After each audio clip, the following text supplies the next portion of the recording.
오늘 말씀의 제목은 종일 손을 벌리시고 계신 하나님, 종일 손을 벌리시고 기다리신 하나님 제목으로 말씀을 전하도록 하겠습니다.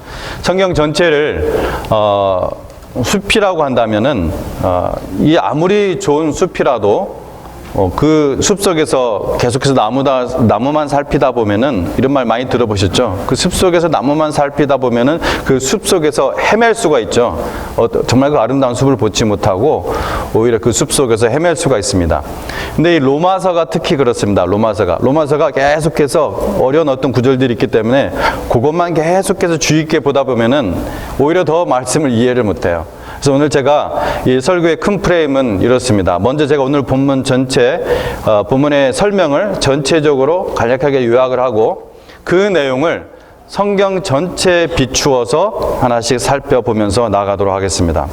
사도 바울은 오늘 본 단원에서 유대인들이 믿지 않잖아요? 유대인들이 예수를 믿지 않잖아요.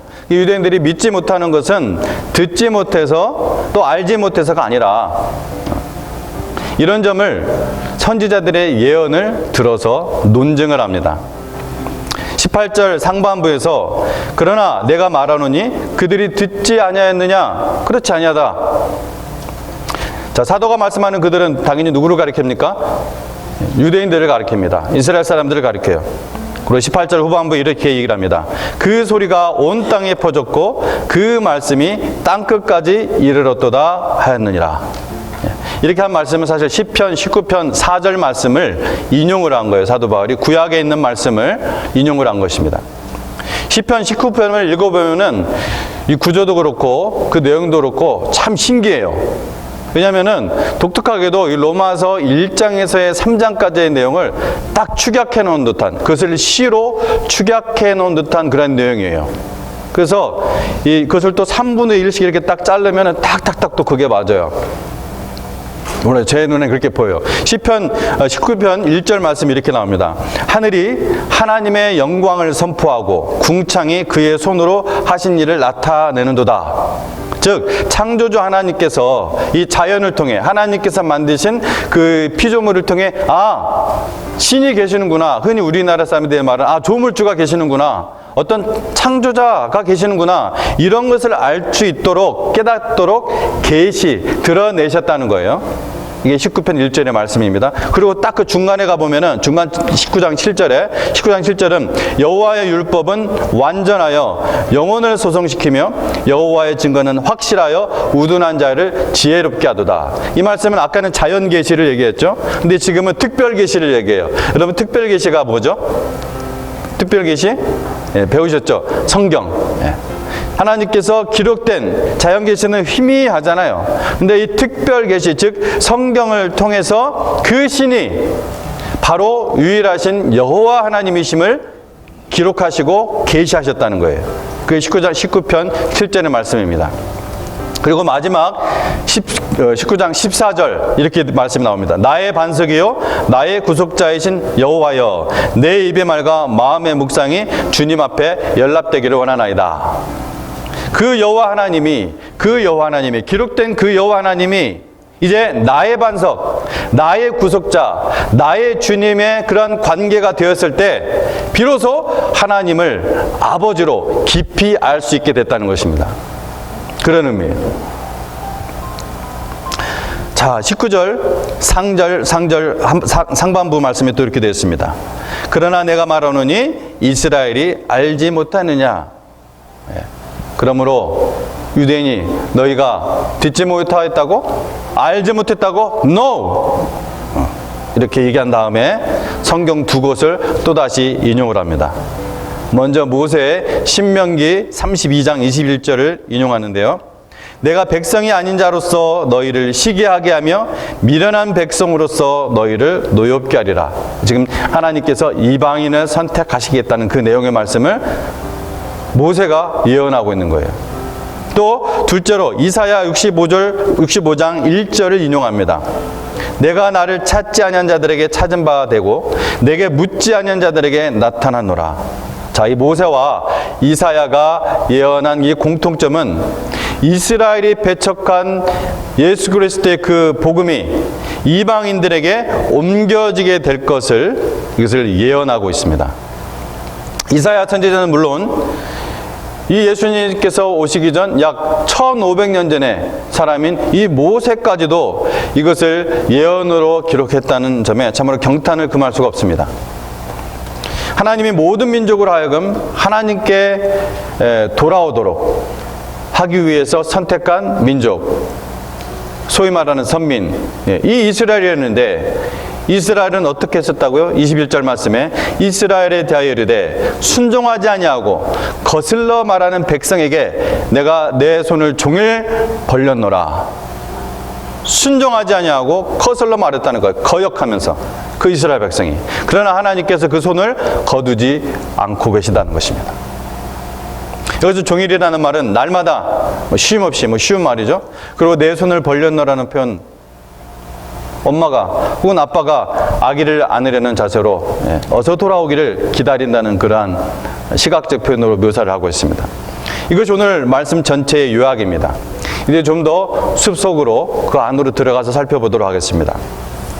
유대인이 아닌 모든 이방인들, 저희 같은 사람들을 유대인이 아닌 모든 민족들이 이방인이라고 하죠, 성경에서. 이 이방인들은 하나님의 백성도 아니었고 또 하나님을 구하지도 않았습니다. 그런데 예수님께서 이스라엘에, 즉 요한복음 1장 11절 말씀처럼 자기 땅에 오매 자기 백성이 영접지 아니하였으나, 하지만 하나님은 우리 이방인들에게 전도자들을 통하여 찾아오셨고 나타나셨습니다. 그래서 영접하는 자, 곧 그 이름을 믿는 자들에게는 하나님의 자녀가 되는 권세를 주셨습니다. 그 복음을 우리 이방인인 우리가 받게 되었다는 거예요. 그렇습니다. 하나님은 이 구원의 복음을 예수님이 오셨을 때 신약 성경을 기록하면서 비로소 그때 복음의 말씀을 전하신 것이 아니라 이스라엘에게도 예언의 말씀과 예표로, 이 예언이라는 것은 구약 전체의 말씀을 얘기하는 거예요. 이 예언과 예표로 복음 대신 메시아 예수를 전하셨어요. 그러므로 사도 바울이 18절과 19절에서 반문을 했던 거예요. 그들이 듣지 아니하느냐? 그들이 알지 못하였느냐? No, 천만에. 그들은 들었고 그들은 알았다. 뭘요? 구원의 복음을. 그들은 들었고 그들은 알았다는 거예요. 메시아가 올 것을, 바로 복음 예수 그리스도가 올 것을 듣고 알았다는 거예요. 왜 그렇게 했습니까? 바로 이 선택한 이 백성을 통해서 하나님으로부터 떠난 죄로 말미암아 사망한 모든 하나님의 백성들을 구원하시기 위해서, 그들이 잘나서가 아니라 한 백성을 택하셔야 됐기에 그 중에서도 잘난 백성을 일부러 선택한 것이 아니라 못난 백성, 작은 백성 택해가지고 그렇게 하셨는데 그들이 믿지 않았다는 것입니다. 잠깐 우리가 한번 좀 보도록 하겠습니다. 모세오경과 이사야와 또 미가서 안에서 제가 한 구절씩만 뽑았습니다. 성경 전체에 이런 말씀들이 너무나 많기 때문에 한 구절씩만 뽑아서 저들이 듣고 알았던 복음 예수 그리스도, 그들이 이미 들었다는 거, 복음 예수 그리스도를 생각해 보도록 하겠습니다. 창세기 3장 15절 말씀에 여자의 후손은 내 머리를 상하게 할 것이요 너는 그의 발꿈치를 상하게 할 것이니라. 너무나 유명한 말씀이죠. 이 말씀은 너무너무나 유명한 말씀이에요. 여자의 후손은 뭘 가리킵니까? 바로 동정녀 예수님이 동정녀로 탄생하실 거, 처녀를 통해서 탄생하실 거. 또 뱀의 머리를 상하게 한다는 것은 뭡니까? 내 머리는 뱀의 머리인데 뭡니까? 그것은 결정타 내린다는 거예요. 머리 박살나면은 뭐 끝나는 거죠. 그 다음에 너는, 뱀은 그의 발꿈치를 상하게 할 것이니라. 예수 그리스도의 그 죽음과 부활을 가리키는 것입니다. 예수님이 오셔서 이것을 성취하셨죠. 또 출애굽기 12장 5절 말씀에, 지금 모세오경만 먼저 보도록 합니다. 출애굽기 15장 5절 말씀에 너희 어린 양은 흠없고 일련된 수컷으로 하되, 하나님 앞에서 그 죄를 대속하기 위해서 드리게 한 흠없고 어린 양, 흠없는, 젖먹고 흠없는 이 일련된 수컷, 누구를 가리킨다고요? 당연히 죄 없으신, 처녀죄가 없으신 예수 그리스도, 그것을 가리키고 뿐만 아니라 사도 베드로는 베드로전서 1장 19절 말씀에서 바로 이 말씀을 그대로 인용을 하면서 이것이 성취되었다, 하나님의 성령에 감동되어 이 말씀을 기록을 하고 있습니다. 또 레위기 23장 11절 10절부터 읽으면 좋은데 11절 제사장은 너희를 위하여 그 단을 여호와 앞에 기쁘게 받으심이 되도록 흔들되 안식일 이튿날에 흔들 것이며 이거는 절기를 통해서 이스라엘의 그 절기를 지키라고 한 절기가 있습니다. 그 절기 이건 무슨 절기냐면 초실절이에요. 초실절. 안식을 바로 다음 날. 오늘날로 말한다면 주일입니다. 주일. 그리고 예수님이 부활하신 그날. 여러분 이 흔들 때 어떻게 흔드는 줄 아세요? 제사장들이 이렇게 흔듭니다. 이렇게도 하고 이렇게도 합니다. 제가 한번 보여드릴게요. 이렇게 하면 뭐가 되죠? 그렇게 안 보여도 어쩔 수가 없어요. 십자가입니다. 십자가. 안식일날 이튿날에 흔든다는 것은 뭐예요? 부활. 예수 그리스도의 그 부활을 상징합니다.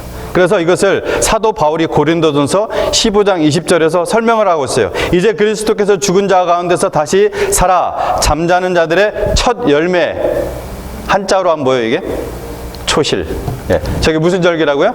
초실절. 첫 열매가 되셨도다.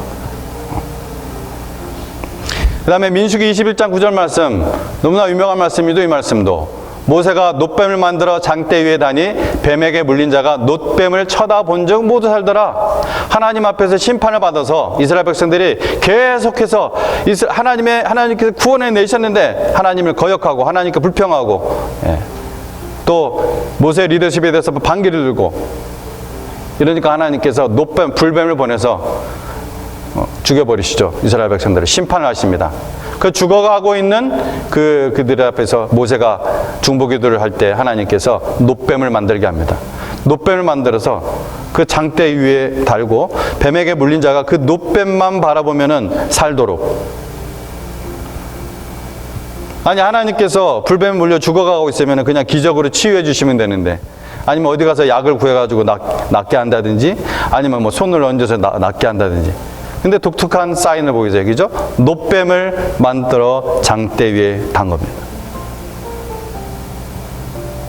예수 그리스도께서 십자가에서 죽으시는 죄를 대신 지시고, 뭐 이건 뭐 제 설명이 아니라 예수님께서 요한복음 3장에서 직접 사마리아 여인에게 설명을 하세요.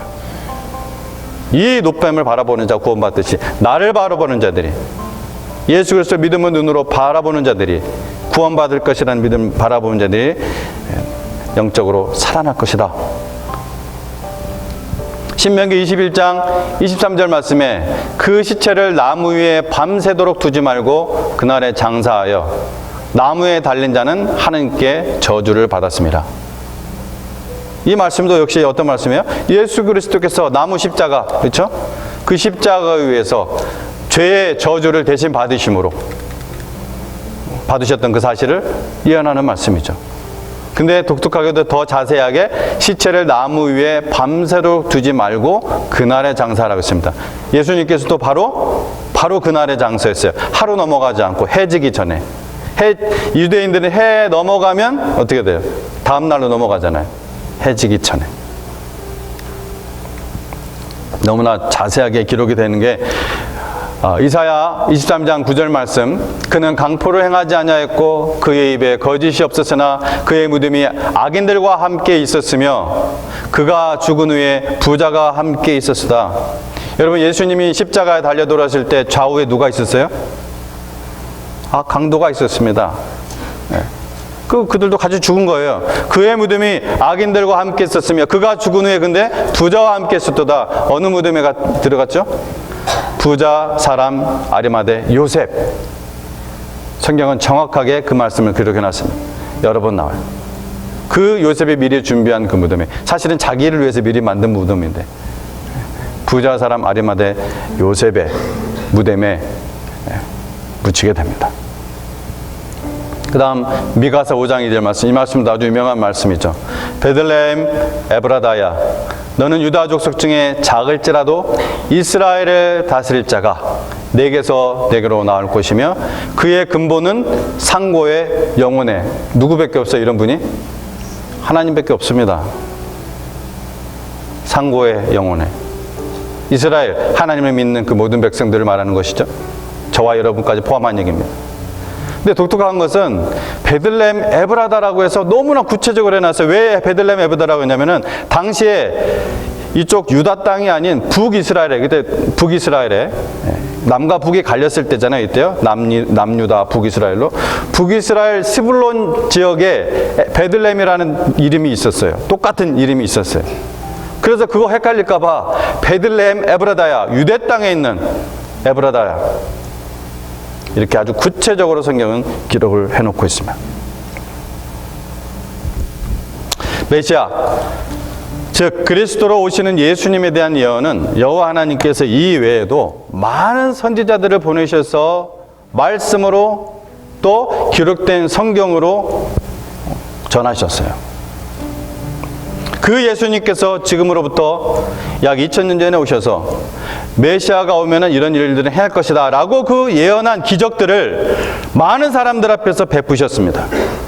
그래서 맹인이 보고, 못 걷는 사람이 걷고, 나병 환자가 깨끗함을 받고, 못 듣는 자가 듣고, 죽은 자가 살아나게 하셨습니다. 그러나 유대인들은 그런 놀라운 표적 앞에서도 죄를 회개하지 않았고 예수님을 하나님의 아들로 영접하지 않았습니다. 자기 땅에 오매 자기 백성이 영접하지 않았습니다. 당시에 영적으로 타락한 대부분의 종교 지도자들은 그런 놀라운 표적을 보고, 분명히 기적인데 그것도 그냥 기적이 아니라 메시아가 오면 이런 기적을 행할 것이라는 그 기적을 보면서도 오히려 예수님을 바알세불이다, 마귀의 대왕이라는 거예요. 그 바알세불의 힘으로 일으킨 기적이라고 예수님을 오히려 모독하였습니다. 또 대부분의 일반 유대인들은 하나님의 아들 예수님께 나와서 말씀을 듣고 회개하고 예배한 것이 아니라 예수님이 일으켜주시는 그 표적에만 관심이 있었습니다. 그 기적에만. 그들의 배를 불려주고 그들의 병을 고쳐주고 이 땅의 것들로 만족시켜주는 것에만 관심이 있었습니다. 예수님은 이러한 그들의 중심을 아시고 계속해서 표적을 구하는 그들에게 뭐라고 하셨습니까? 악하고 음란한 세대가 표적을 구하나 선지자 요나의 표적밖에는 보일 표적이 없느니라. 요나가 니느웨 사람들에게 표적이 됨과 같이 인자도 이 세대에 그러하리라. 자신을 가리키죠.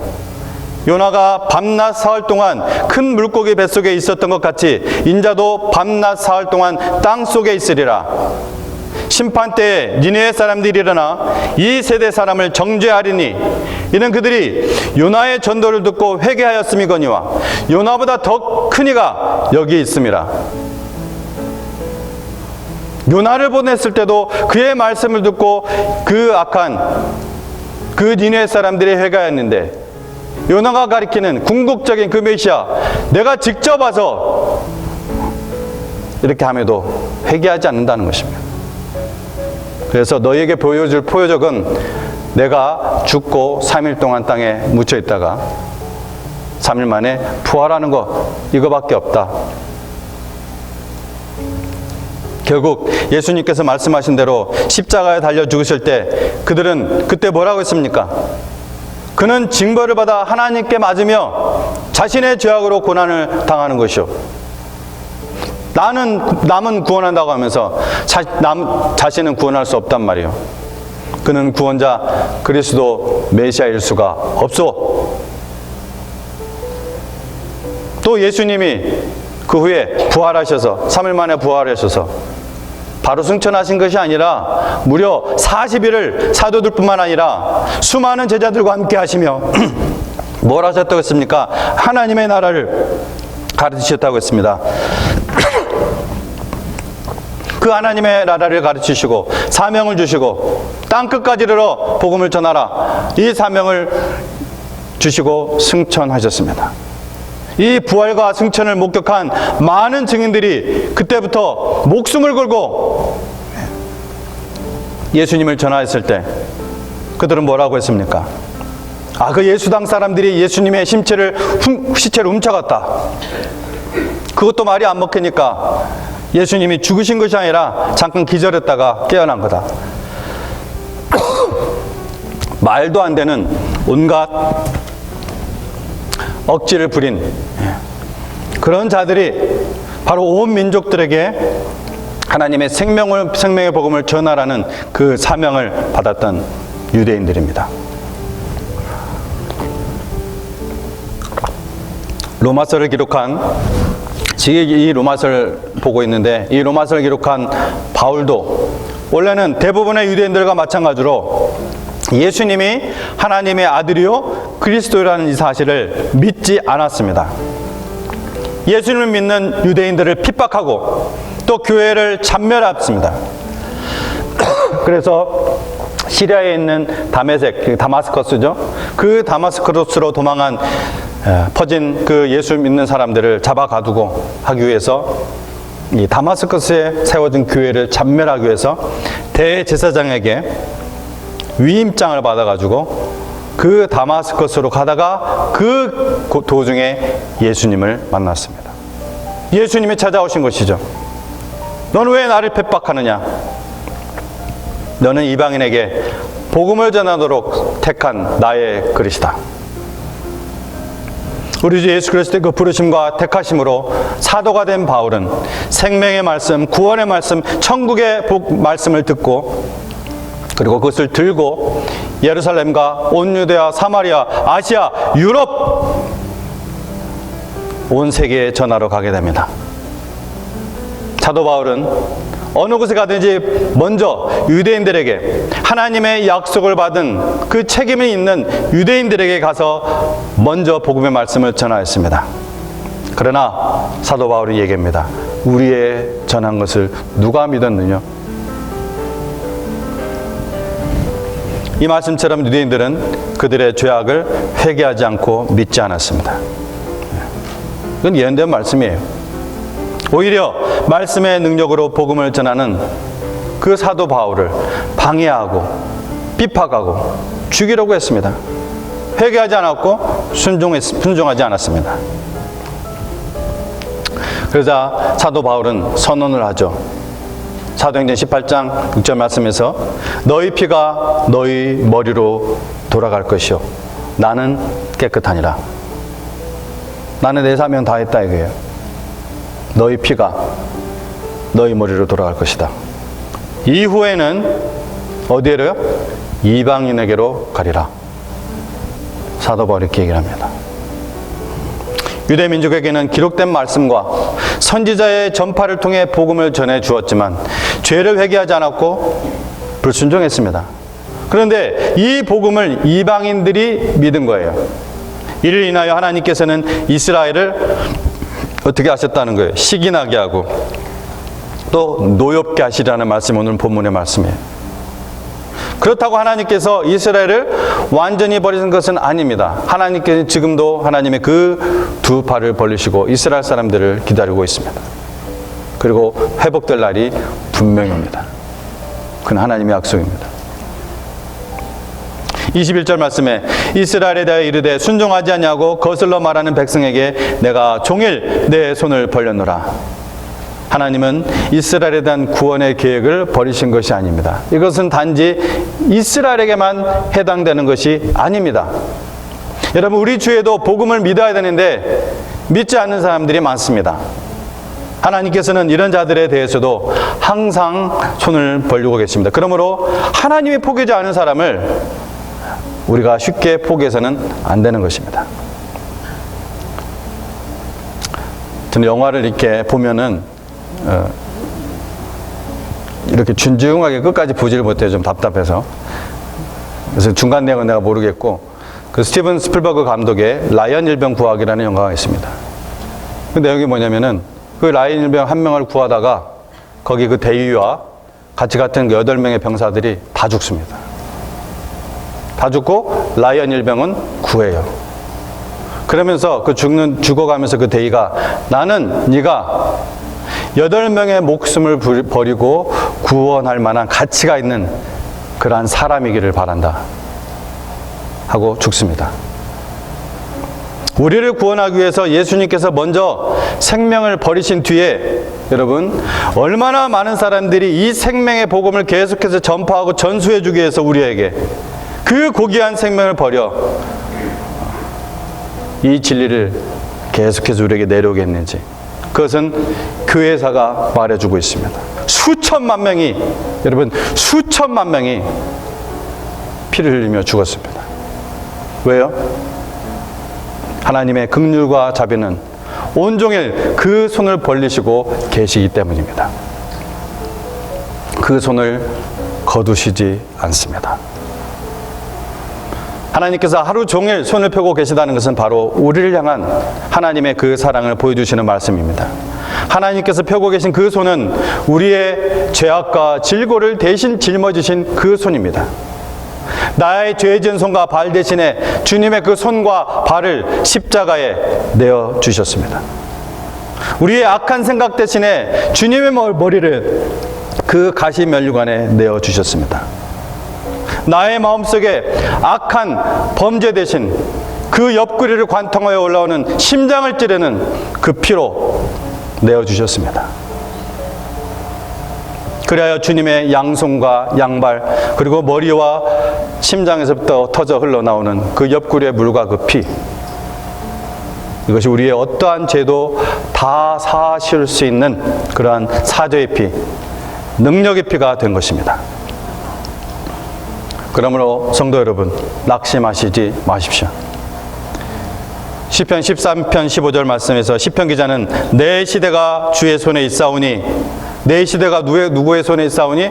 주의 손에 있사오니 내 원수와 핍박하는 자의 손에서 나를 건지소서라고 고백했습니다.